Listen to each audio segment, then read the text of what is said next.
Today, I will be talking about three infectious viruses, which are influenza, HIV, and the shingles.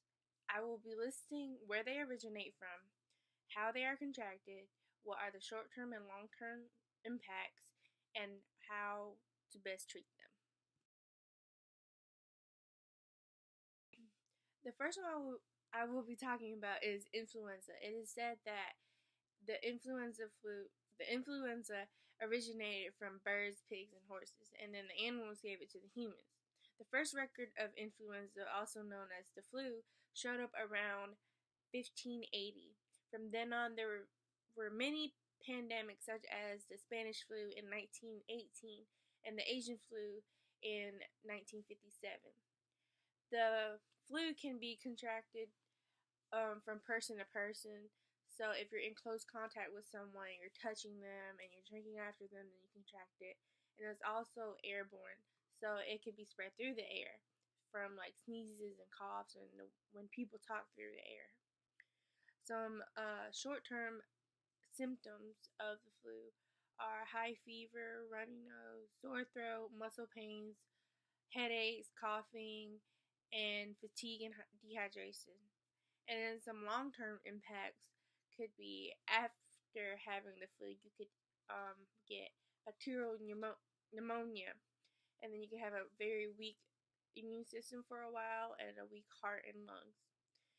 The best way to treat it is to take the antiviral drugs such as Tamiflu that is made for you every year, but they may change every year because the influenza strand can mutate and change, so then they would also have to change the vaccine every year. And then some ways to prevent yourself from getting sick is to get vaccinated and then be aware of those who are sick around you so that you don't get sick. So if you are around someone that is sick and has the flu, then it's good to wash your hands and use hand sanitizer and sometimes even wear a surgical mask. The second virus I will be talking about is HIV. HIV causes acquired immune deficiency syndrome, which is also known as AIDS. It first originated from Central and West Africa within the primates such as chimpanzees and gorillas in the 1950s. It was first reported in the US in 1981. It is contracted through the consumption of primate meat, such as, or it can be, through some um, meat, such as like monkey meat or chimpanzee meat. It is also contracted from bodily fluids such as blood, semen, breast milk, vaginal fluids, rectal fluids, or preseminal fluids. Some short term symptoms of HIV are diarrhea and enlarged liver or spleen, fever, swollen lymph nodes, headaches, muscle pains, nausea, vomiting, rashes on the abdomen, arms, legs, and face, and having a sore throat.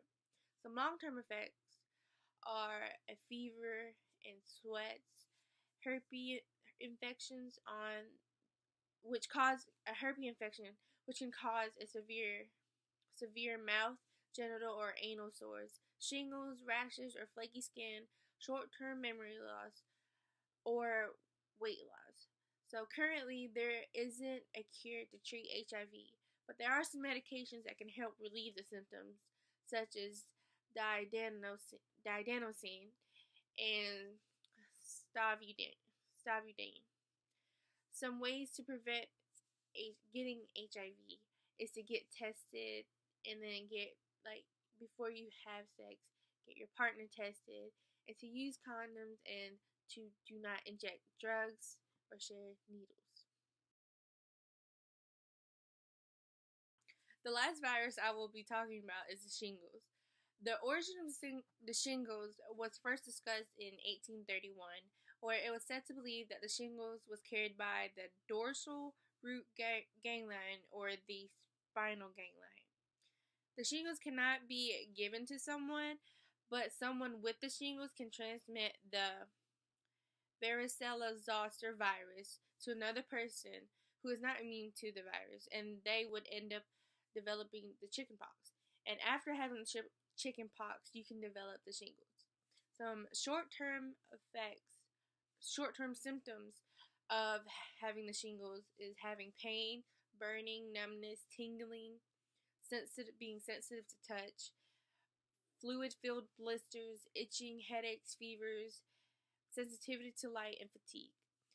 Currently, there is no cure for the shingles, but there are some antiviral drugs that are used to help heal the rashes, such as Zolvirax or Valtrex. Some ways to avoid getting the shingles is to get the chickenpox vaccine and the shingles vaccine.